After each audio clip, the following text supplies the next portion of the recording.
बच्चों नमस्कार। आज हम शिक्षा निदेशालय की तरफ से दी जाने वाली वर्कशीट 1 करेंगे। और ये जो वर्कशीट है वो 8वीं क्लास की सामाजिक विज्ञान विषय में भूगोल की वर्कशीट है। और इसमें हम पढ़ेंगे संसाधनों से परिचय। संसाधन किसे कहते हैं? जो भी वस्तुएं हमें प्रकृति से मिली हैं उसे संसाधन कहते हैं। अब इसमें पूछा गया है, अपने आसपास उपलब्ध संसाधनों की सूची बनाइए व उन्हें निम्न तालिका के अनुसार वर्गीकृत कीजिए। तो घर बनाने में प्रयोग होने वाली सामग्री, ईंट। ईंट किससे बनती है? मिट्टी से। और क्या चाहिए हमें? दरवाजा। दरवाजा किससे बनता है? लोहे का या लकड़ी का।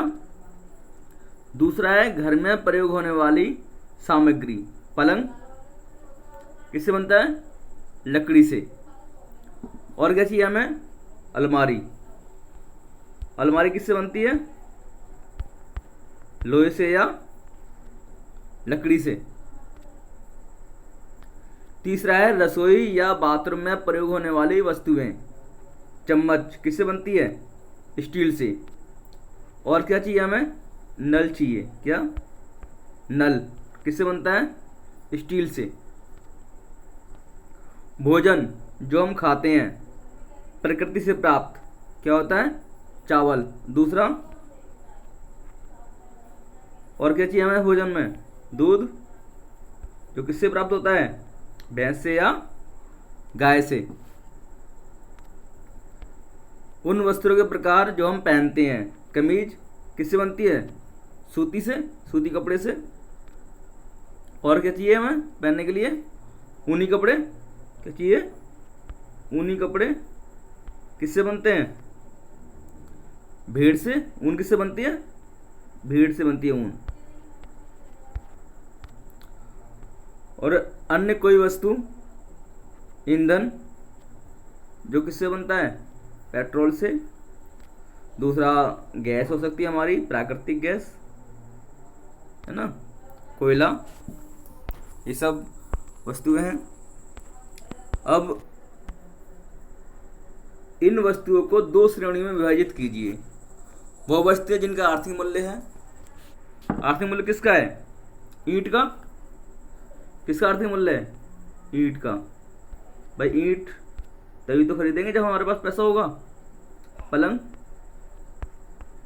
इसका भी आर्थिक मूल्य है, पैसे से आएगा सब कुछ। चम्मच, कमीज, ये भी पैसे देके ही आएगा। आर्थिक मूल्य नहीं है। कोई लकड़ी का टुकड़ा पड़ा हुआ है अगर, तो इसका कोई आर्थिक मूल्य है? परंतु अगर इससे फर्नीचर बना दिया, पलंग बना दिया, तो इसका क्या है? आर्थिक मूल्य हो जाएगा। परंतु लकड़ी के टुकड़े का कोई आर्थिक मूल्य नहीं है। मिट्टी, ये इसका भी ज़्यादा महत्व नहीं है। परंतु अगर मिट्टी से मूर्ति बना दी, ईंट बना दी, तो इसका क्या है?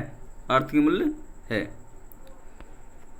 दूसरा क्वेश्चन पूछा है बी में, क्या आपको लगता है कि यह दोनों ही महत्वपूर्ण है? कारण बताइए। बिल्कुल दोनों ही महत्वपूर्ण है। कैसे?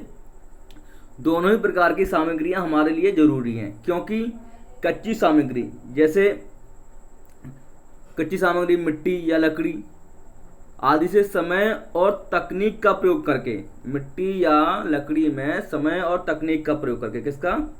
समय का और तकनीक का, टेक्नोलॉजी का प्रयोग करके इसको हम, ये हमारे लिए कच्ची सामग्री हैं, लकड़ी या मिट्टी। और मिट्टी से हम ईंट बना सकते हैं समय और तकनीक की सहायता से, और लकड़ी से फर्नीचर बना सकते हैं समय और तकनीक की सहायता से। इसलिए अगर कच्ची सामग्री नहीं होंगी तो हम नई सामग्रियाँ यानी नई चीज़ें नहीं बना सकते। इसलिए हमें दोनों का ही हमारे लिए महत्व है। अब पढ़ते हैं, समय एवं तकनीक 2 महत्वपूर्ण घटक हैं जो किसी वस्तु को संसाधन के रूप में परिवर्तित कर देता है, यानी कि बदल देता है, संसाधन के रूप में बदल देता है। उदाहरण के लिए जंगल में उत्पन्न किसी औषधि पौधे, यानी कोई औषधि का पौधा है, दवाई का पौधा है, शायद आज कोई वाणिज्यिक मूल्य ना हो, परंतु वो समय व तकनीक की मदद से, समय और तकनीक की सहायता से जब कोई दवाई बनाने वाली कंपनी उससे दवाई बना लेती है और उस पर पेटेंट क्या कर लेती है, पेटेंट करवा लेती है, तो वो संसाधन बन जाती है। यानी कि जब तक वो पौधा लगा हुआ है किसी जंगल में तो तब तक उसका कोई महत्व नहीं है, परंतु अगर समय और तकनीक की सहायता से कोई दवाई बनाने वाली कंपनी है उस पौधे से दवाई बना देती है तो उसका महत्व बढ़ जाता है और वो संसाधन बन जाती है और वो कंपनी उस पर क्या करवा लेती है, पेटेंट करवा लेती है। तो हम पढ़ेंगे अब तकनीक और पेटेंट के बारे में कि तकनीक और पेटेंट क्या होता है। तकनीक और पेटेंट, तकनीक क्या है, नवीन ज्ञान एवं कौशल का प्रयोग करके, नया ज्ञान और कौशल का प्रयोग करके, तकनीकी का प्रयोग करके नई वस्तुओं के आविष्कार के लिए, जो नई वस्तुओं का आविष्कार किया जाता है उसको कहा जाता है तकनीक, यानी कि टेक्नोलॉजी। पेटेंट कोई भी व्यक्ति होता है, जैसे कोई दवाई बनाने वाला ही है, उसने का नाम है औषधि पौधे से दवाई बना ली अपने विचार के द्वारा और उसका आविष्कार किया दवाई का, तो उसका क्या हो जाता है, उस पर एकाधिकार हो जाता है। अब वह दवाई उसी के नाम से बिकेगी, किसी और दूसरे के नाम से नहीं बिक सकती, ये उसका क्या है, पेटेंट हो गया ये। तो तकनीक और पेटेंट में पता चला आपको क्या कहते हैं, तकनीक किसे कहते हैं और पेटेंट किसे कहते हैं। अब तीसरा है, अपने परिवारजनों से उन संसाधनों के बारे में जानने की कोशिश कीजिए एवं उनकी सूची बनाइए जिनका प्रयोग आज आप कर रहे हैं परंतु वो पहले उपलब्ध नहीं थे। आज हम किसका उपयोग कर रहे हैं, टीवी का। आज से कई साल पहले बात करो तो टीवी नहीं था, अब तो एलसीडी आ गई है। मोबाइल, पहले क्या था, मोबाइल नहीं था, लैंडलाइन फ़ोन हुआ करते थे। फ्रिज, रेफ्रिजरेटर, बहुत सारी चीज़ें हैं जो पहले समय में नहीं थी, परंतु तकनीक और समय की मदद से अब वैज्ञानिकों ने आविष्कार किया और हम इसका आज उपयोग कर रहे हैं।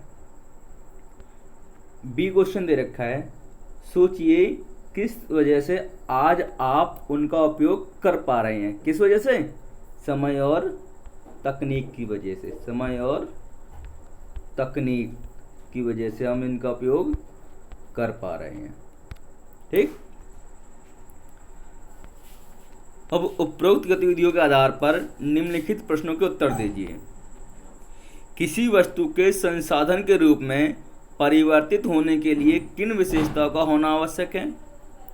तो किसी भी वस्तु को संसाधन में बदलने के लिए क्या क्या विशेषता होनी चाहिए। सबसे पहले तो नंबर 1, वह मानव के लिए उपयोगी हो। नंबर 1 क्या है, मानव के लिए उपयोगी। जब हमारे उपयोग में होगी तभी तो हम उसे समय और तकनीक की सहायता से क्या करेंगे, उसको बनाएंगे। अगर हमारे लिए उपयोगी नहीं होगी तो उसको हम संसाधन में परिवर्तित नहीं करेंगे। दूसरा क्या है, मानव की आवश्यकताओं की पूर्ति करती हो। क्या करती हो, आवश्यकताओं की पूर्ति करती हो। मानव की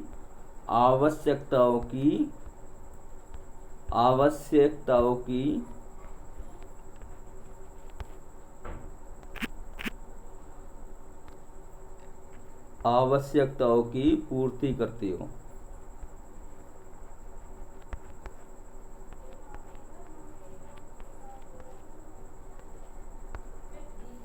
की पूर्ति, मानव की आवश्यकता की पूर्ति करती हो। मानव की आवश्यकता की पूर्ति करेगी तभी तो हम वस्तुओं का निर्माण करेंगे। अगर वस्तु का जो हमारे यूज में ही नहीं होगी, यूजलेस होगी, तो उसका हम निर्माण क्यों करेंगे भाई।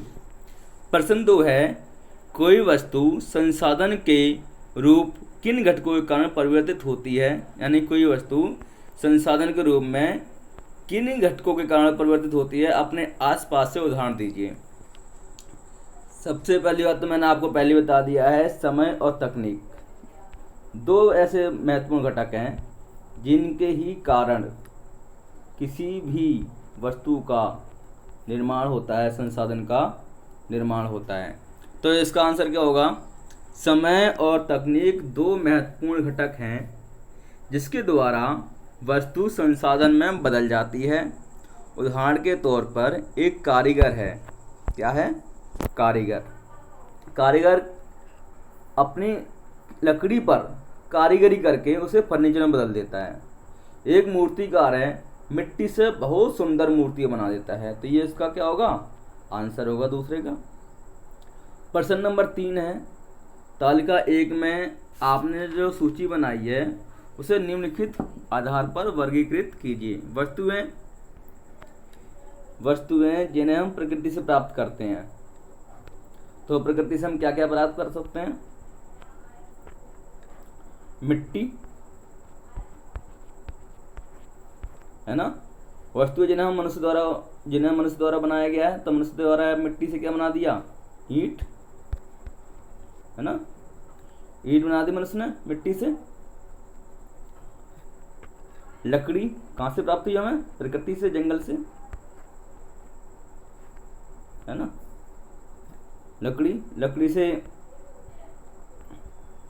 लकड़ी से क्या बना दिया? दरवाजा। किसने बनाया? मनुष्य ने।